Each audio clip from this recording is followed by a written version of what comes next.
Olá, começa agora mais um encontro, mais um momento para esclarecer a sua dúvida, telespectador. Começa agora o Bate-Papo Jurídico, pela sua Local TV, canal 25 da NET. E hoje, 2 assuntos serão abordados de grande relevância. E ao meu lado, doutora Mayra. Seja bem-vinda, doutora. Tudo bem? Olá, tudo bem? Obrigada mais uma vez pelo convite, por estar aqui. Acredito que seja realmente de grande importância, né, ajudarmos a população com dúvidas, principalmente do âmbito trabalhista. Esclarecer essas dúvidas, né, da melhor maneira possível. Ainda mais hoje, né, na atual conjuntura do país, né, com tanta gente sendo mandada embora, com tanta coisa acontecendo, né, de maneira econômica, as pessoas realmente precisam de alguns esclarecimentos. Isso mesmo, e hoje, doutora, a gente aborda um pouquinho aí sobre estabilidade provisória e acidente do trabalho, não é isso, doutor? Isso mesmo. E você, telespectador, tem alguma dúvida referente aos seus direitos? Não fique com ela não. Faz o seguinte, mande um e-mail aqui pra gente, que a gente vai responder a sua questão nos próximos programas. E o número de e-mails só vem aumentando aqui na redação, doutora. Isso Legal. é excelente. Muito excelente. E entre os inúmeros e-mails recebidos aqui, selecionamos algumas questões de interesse geral ligadas aos nossos temas, que serão abordados aqui hoje. Eu abordarei dados impressionantes sobre os acidentes do trabalho no Brasil. Vamos entender o que esses dados significam, porque eles são importantes. E também deixar claro que somente com a mudança de consciência entre patrões, empregados e, claro, né, mudando as condições de segurança, é que vamos ter uma redução de acidentes de trabalho. Doutora? E aproveitando o seu gancho de acidente, eu entro com o assunto a respeito da estabilidade provisória, muito pertinente no caso, que trata não só da estabilidade provisória com relação aos acidentes de trabalho e às lesões advindas do trabalho, de uma forma em geral, como também dos outros empregados e de gestante, para a gente esclarecer um pouquinho com relação a tempo e condições dessa estabilidade. E no próximo bloco vamos responder às dúvidas da população. Até já!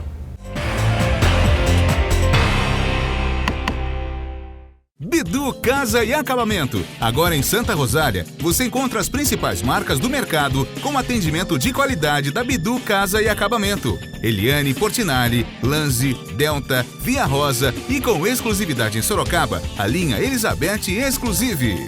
Além de louças e metais Roca e Celite e banheira Jacuzzi. Bidu Casa e Acabamento. Nova loja em frente ao Extra em Santa Rosália.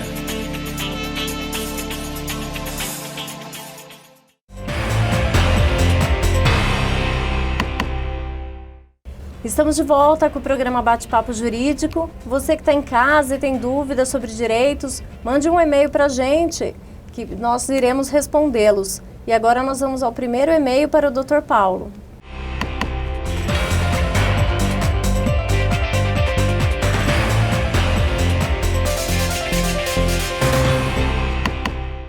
Os dados oficiais mais recentes são da Previdência Social de 2013 e refere-se a acidentes envolvendo trabalhadores com carteira assinada. No ano de 2013 foram registrados aproximadamente 720 mil acidentes. O número impressiona. Só que a realidade ainda é mais assustadora, porque não inclui milhões de brasileiros da economia formal, ou seja, aqueles trabalhadores sem carteira assinada. Desse número oficial, a maioria dos acidentes vitimou trabalhadores entre 30 e 34 anos, seguidos por jovens, 25, 29 anos, sendo que essa maioria de acidentes ocorreu na região sudeste, seguida pela região sul e nordeste. Interessante a gente destacar ainda que a maioria dos acidentes envolveu a indústria extrativista, também transporte e construção. A construção ainda é uma dos setores que possuem alta taxa de mortalidade, doutora Mayra. É impressionante mesmo. E ainda falando de números, de 2006 a 2013, foram registrados mais de 47 mil mortes no trabalho. Um número realmente assustador. É um quadro desumano. Além do custo para a vida e para a saúde dos trabalhadores, muitos terão que ficar com sequelas aí para o resto da vida, né? Os acidentes e doenças geram inúmeros custos financeiros para as famílias, para as empresas, para o Estado. Estima-se que anualmente o Brasil gasta em torno de 100 bilhões de reais em acidentes, envolvendo trabalhadores formais e informais. É muito alto. E mais importante que tais custos é o sofrimento do trabalhador e suas famílias, evidentemente, o que não pode ser mensurado, que não pode ser quantificado. Entender esses números, doutora, essas informações sobre esses acidentes do trabalho, nos permite que se aperfeiçoem as normas de segurança do trabalho e saúde, os sistemas de gestão das empresas, as condições de trabalho, os investimentos tecnológicos, entre muitos. Também é importante dizer, doutora, com o objetivo de reduzir esses acidentes do trabalho no país e intensificar as fiscalizações, foi lançado recentemente a Estratégia Nacional para a Redução dos Acidentes de Trabalho, que busca a conscientização justamente de patrões e trabalhadores, no sentido de alertar e prevenir acidentes. O objetivo maior dessa estratégia, na verdade, é ampliar as ações do Ministério do Trabalho e Emprego para a redução dos acidentes e doenças do trabalho no Brasil aqui, reduzindo aí as taxas de mortalidade. E como seria feito isso efetivamente? Bem, pretende-se com essa estratégia a intensificação, por exemplo, de ações fiscais, por exemplo, principalmente nos setores econômicos em que existem taxas maiores de mortalidade, por exemplo, dar efetividade através de campanhas, tanto é que o Ministério do Trabalho e Emprego aderiu ao chamado Abril Verde, que conscientiza a população, inclusive, sobre a prevenção de acidentes de trabalho. O Ministério do Trabalho, tanto é que o Ministério do Trabalho aderiu ao chamado Abril Verde, onde tenta mobilizar a sociedade para a prevenção aí dessas doenças que ocorrem em decorrência do trabalho. E também, evidentemente, o Ministério do Trabalho tenta estimular a realização de seminários, em eventos regionais, né? E pretende-se também, com essa estratégia, ampliar a análise de acidentes do trabalho realizado pelos auditores fiscais, uma maior fiscalização, contribuindo assim para a prevenção aí de novos agravos. Na verdade, o Ministério do Trabalho, ao longo dos tempos, ele tem desenvolvido ações de segurança e saúde no trabalho por meio aí dos seus auditores fiscais. Essa preocupação hoje, ela realmente existe. Tanto é que já existe até autorização para nova contratação de auditores. Isso é muito importante em relação à fiscalização, porque ainda muitas empresas não cumprem normas e não prestigiam aí o trabalhador. Evidentemente, como nós dissemos inicialmente, o trabalhador precisa sim ter a sua consciência. Vamos ao próximo e-mail?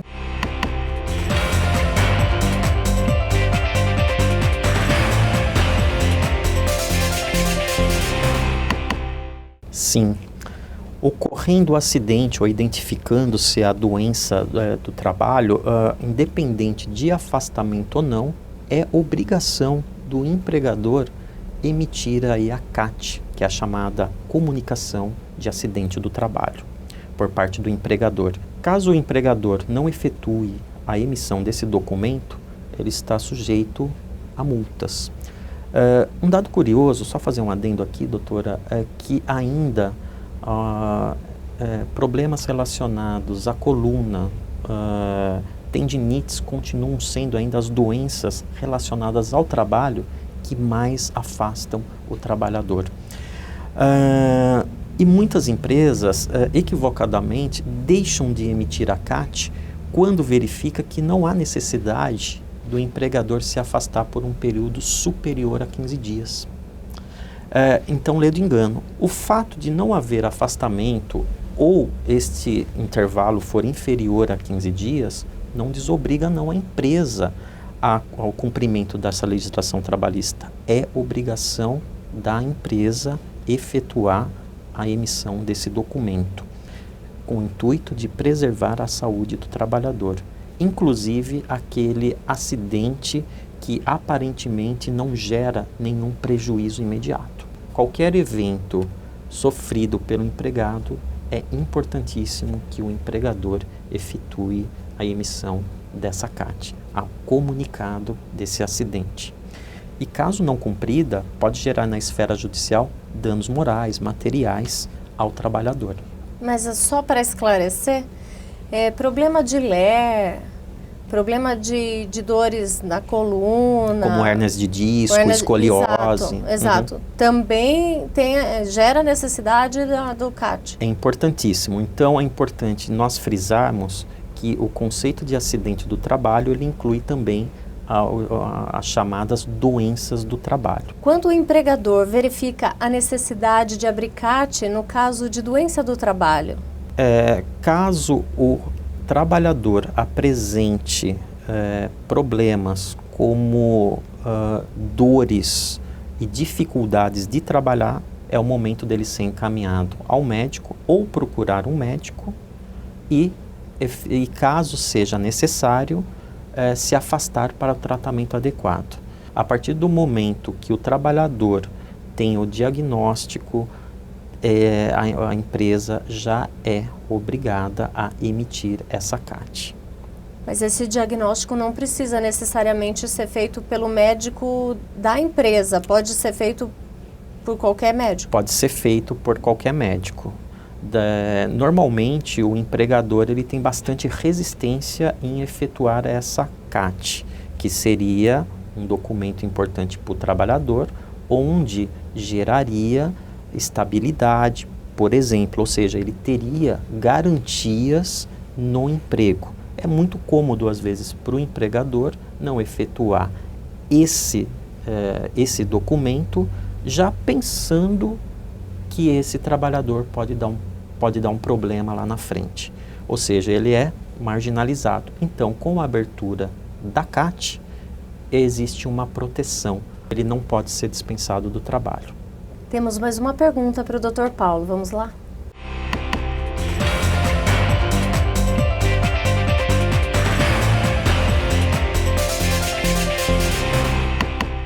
Caso não seja aberta a CAT, a estabilidade, em primeiro lugar, fica prejudicada. O trabalhador deixará de ter uma proteção, levando, muitas das vezes, o trabalhador se valer aí do judiciário,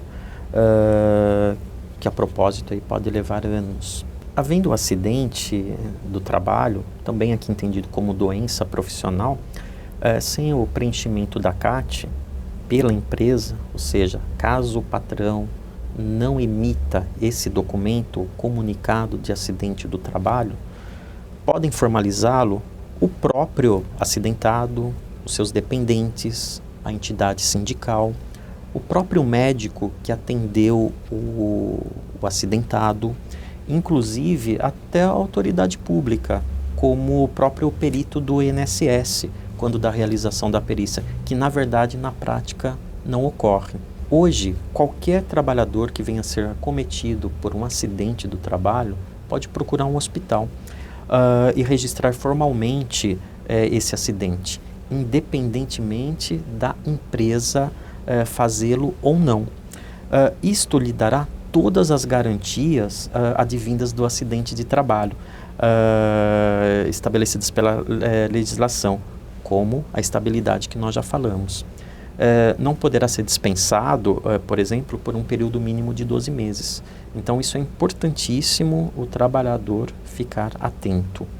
O próprio judiciário trabalhista, doutora, vem condenando, como nós sabemos, um empregador omisso, né? Aquele que deixa de emitir a CAT, a indenizar o trabalhador pelos prejuízos sofridos.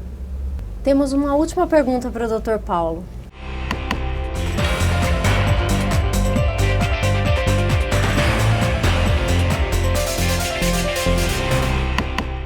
Agora, o benefício de acidente do trabalho é devido ao empregado doméstico, porque é equiparado ao empregado tradicional. Para ter direito a esse auxílio, ao ter direito ao auxílio acidente, não há necessidade de carência. Ou seja, se ele estiver trabalhando desde o primeiro minuto do contrato de trabalho, tem esse direito, diferente do auxílio doença, onde é necessário que o empregado doméstico tenha aí cumprido um mínimo de 12 contribuições. Que ótimo, doutor! No próximo bloco, vamos falar um pouquinho sobre estabilidade provisória. Fique com a gente, voltamos já já.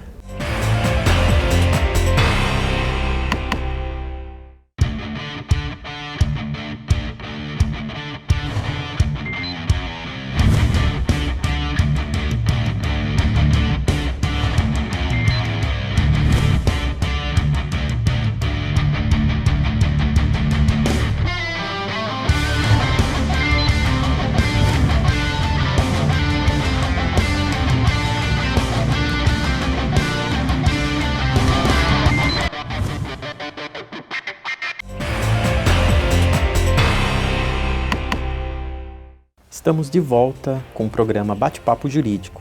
Que pena, doutora, nosso último bloco. A doutora Mayra vai responder a algumas questões relacionadas à estabilidade provisória. Vamos ao nosso primeiro e-mail.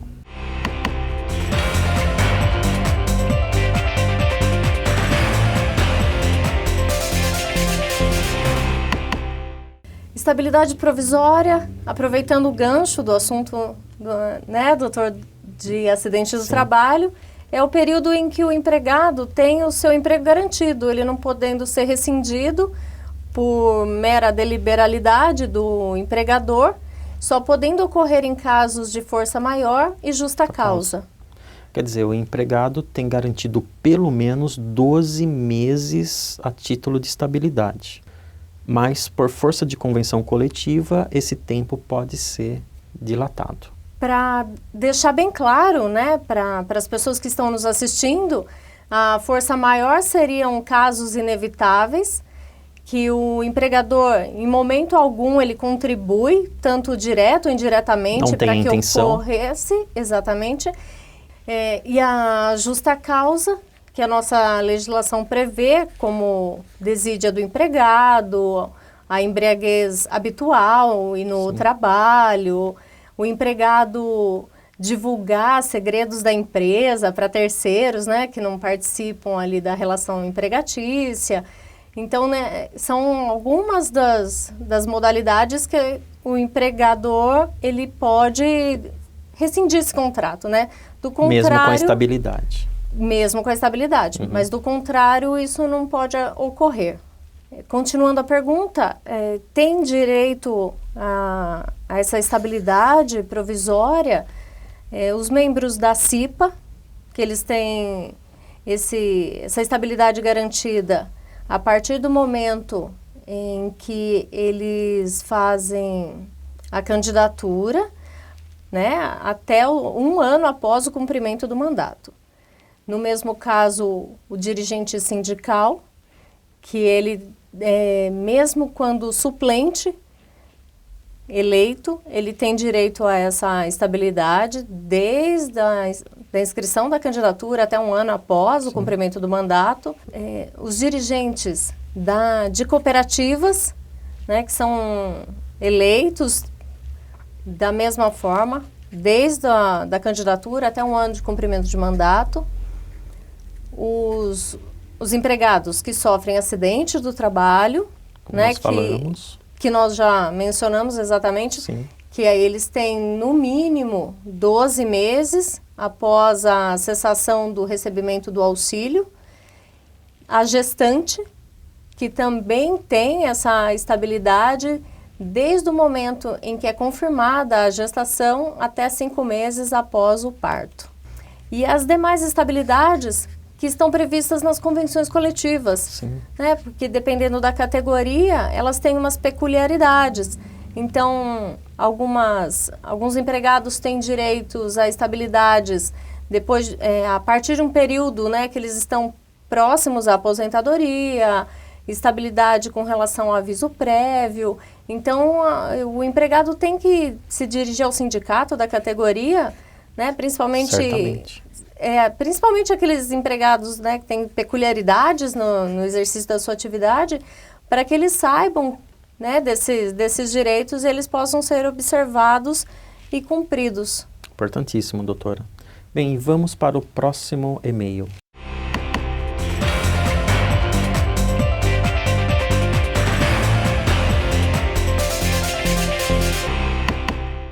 É uma excelente pergunta, até porque recentemente houve alteração nesses entendimentos da estabilidade da gestante, né, nos contratos por prazo determinado, tanto que o contrato com data certa, né, para acabar, como no contrato de experiência também, né? Porque o contrato a prazo determinado é estipulado até 2 anos, podendo ser prorrogado mais 1 ano, e o contrato de experiência são 90 dias, né, sob pena... Normalmente. Podendo ser dividido, inclusive, né, na prática, as pessoas dividem 45, podendo, sob pena, né, de se não extinguir esses contratos, eles virarem contratos por prazo indeterminado, né. O que acontece com a gestante é que, independente do contrato de trabalho, como é um direito constitucionalmente protegido, é um direito fundamental que englobam os direitos não só sociais, como também a família, a criança, né, direito do nascituro, inclusive, se a gente puder pensar de uma forma de direitos assim mais globais, esse contrato de trabalho dela vai estar protegido pela estabilidade, ela não vai poder ser demitida de modo algum. Ela até pode, no caso aí de uma demissão, ir atrás dos seus direitos. Esses novos entendimentos mostram uma verdadeira evolução do direito, né, doutora? Quer dizer, uma preocupação com a pessoa humana, não é mesmo? Exatamente. Visando a garantia, né, e proteção realmente, né, do hipossuficiente, que é o trabalhador, e da mulher, que muitas vezes é discriminada nas empresas, né, justamente pelo fato dela poder ser mãe. Muita gente evita que elas sejam contratadas, né, numa certa idade, já visando prejuízos, mas não causa prejuízo de forma alguma, né? A gente bem sabe que é um direito protegido da mulher. No caso até da pessoa que nos mandou o e-mail, ela fala que está grávida, né? Mas também a gente não pode esquecer que no caso de adoção, esse direito à estabilidade também está preservado. Sim. No caso de adoção de criança até 1 ano, o período de estabilidade são de 120 dias, de criança de 1 a 4 são 60 dias e de 4 a 8 são 30 dias. A partir de 8 anos, o adotante não tem mais estabilidade. Uma coisa também que é muito discutida nesse caso é a renúncia a esse direito da mulher, né? Muitas vezes ela está de licença, está para retornar, o empregador sabe que ela tem mais 1 mês de estabilidade, né? Porque a estabilidade ultrapassa os 4 meses, né, da licença, e começa a ser pressionada para pedir demissão, começa a faltar por causa de problema com a criança, e a empresa começa a pensar isso gera, né, pode gerar um prejuízo, tanto que por ser um direito fundamental, a empregada de maneira alguma pode renunciar a esse direito, porque quem sofreria aí com uma demissão seria a criança, né? Não somente Quer dizer, a preocupação mulher, é maior. Né? A preocupação é com a criança. Sim. Exatamente. Ela, no caso de desejar efetivamente uma demissão, né, o encerramento do contrato de trabalho, ela deve pedir, né, esse encerramento, e deve ser feita homologação no sindicato da categoria para que ele chancele essa rescisão e deixe evidente que o interesse não está acontecendo por nenhum meio ardiloso do empregador, né?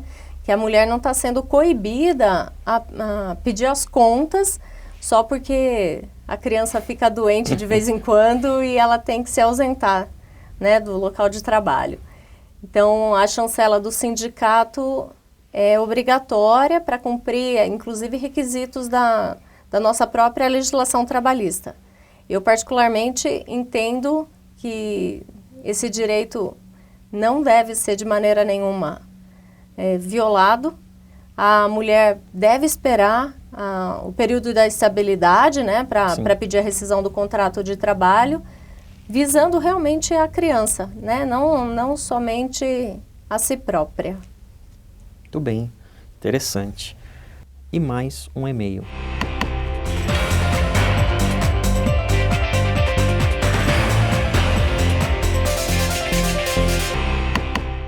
Como já antecipamos, né, a pergunta, o direito do empregado acidentado ou que sofre de doença do trabalho é de no mínimo 12 meses, a contar do encerramento do recebimento do auxílio-doença ou da alta médica, quando no caso de doença do trabalho, né, o empregado ele tem esse direito garantido, principalmente porque o salário muitas vezes auxilia no tratamento, né, da doença que resultou, ou do acidente, ou realmente da forma como é executado o serviço, né? Sim. Porque na grande maioria das vezes a gente sabe que, como até o doutor falou, é ergonômico, é LER, é hérnia de disco, é bursite. E né? Por aí vai, né? E por aí vai.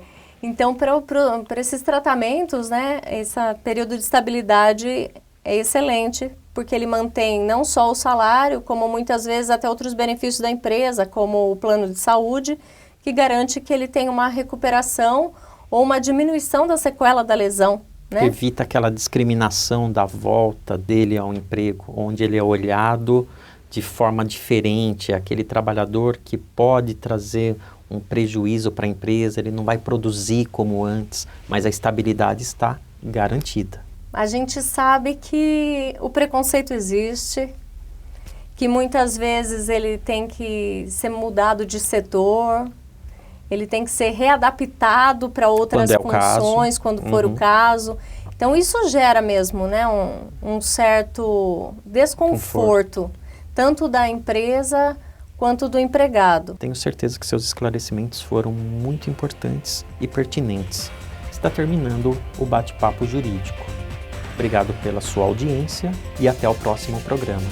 Eu que agradeço o convite. Até a próxima.